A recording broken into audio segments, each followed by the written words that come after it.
Bonjour tout le monde, c'est le DM à cravate. Donc aujourd'hui, je réponds à la question numéro 9 de RPGAD parce qu'on est rendu à la 9e journée. Donc la question va comme suit. Quel est le second RPG que j'ai acheté? Eh bien, avant de vous parler du second RPG que j'ai acheté, je dois vous mettre en contexte. Ça faisait déjà quelques années que je faisais du Donjons et Dragons 2e édition. Et dans l'esprit que j'adore les trucs de super-héros, là, je suis un gros fan de Marvel, de DC, de Image, de Dark Horse. J'ai beaucoup lu de bandes dessinées quand j'étais petit. Je me suis dit, j'aimerais ça reproduire ça. J'aimerais jouer des super-héros.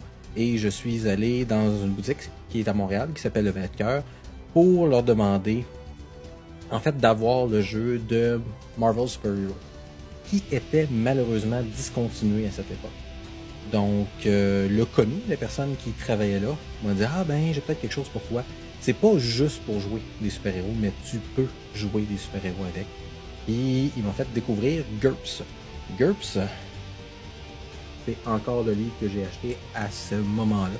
C'est un jeu générique. Et là, vous devez commencer à trouver qu'il y a un pattern là, dans ce que j'aime. J'ai Fate, c'est un bac à sable. GURPS, c'est un bac à sable aussi. C'est des systèmes de jeu qui sont génériques, qui sont faits pour pouvoir être appliqués à n'importe quel univers, à n'importe quel type de jeu. Et je trouvais que c'était intéressant. Plutôt qu'en tant que DM devoir apprendre des nouvelles règles, je pouvais me concentrer sur ce qui m'intéresse, c'est-à-dire les histoires, les interactions, en n'utilisant que le même système pour jouer à n'importe quoi et à n'importe quoi j'ai joué. Et j'ai fait une partie qui s'appelait Le Groupe, qui était une partie de super-héros. J'ai fait une partie qui s'appelait Les Chroniques d'Alan-Nil, qui a duré pendant 7 ans et demi, 8 ans. Une longue partie de science-fiction.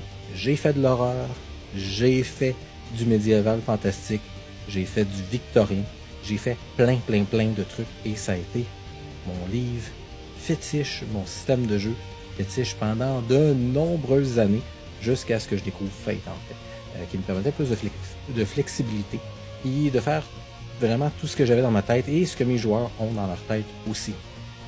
Donc je suis allé avec Fate, mais après avoir passé de nombreuses années avec GURPS, qu'il y a encore une place particulière dans mon cœur. Puis je sais que certains d'entre vous vont dire « Ah, GURPS, c'est compliqué. » Oui et non. Il y a plusieurs règles, et c'est bien dit dedans, qu'on n'est pas obligé de toutes les suivre, de toutes les utiliser. Il y a des règles pour tout. Si vous voulez faire du cinématique, c'est possible. Moi, c'est mon cas.